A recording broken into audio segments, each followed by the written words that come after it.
Give us a synopsis from your point of view. Like, do you think it's going to pass? And is it policy or politics at this point that's driving the train? So when you go to the rodeo, they have the calf roping, they have bull riding, they have all of those things. And then there's a goat roping. And the goat roping is not pretty. But I was good at it. I don't doubt that you were, madam, but it's not good to watch, especially when it's members of Congress trying to figure this out. Look, the making of law is always ugly.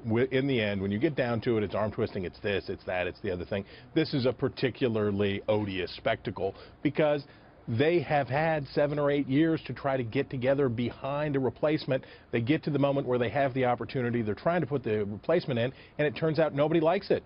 This is legislation that only 17% of respondents in a Quinnipiac poll out today said that they thought was a good idea.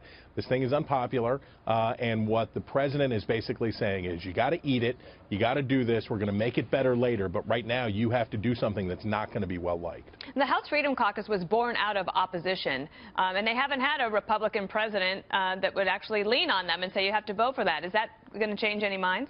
Well, it's an interesting moment because President Trump has a lot of sway with these members because their districts went very strongly for President Trump.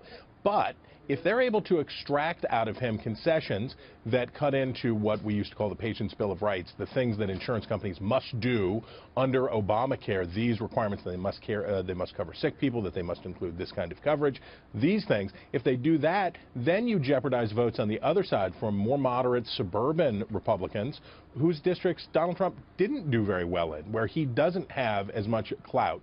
So this is the danger for Paul Ryan and Donald Trump as they try to put it together. Can you get the right wing to come on board without losing the middle? All right. Well, I thank you, kind sir, my co-host of I'll Tell You What podcast.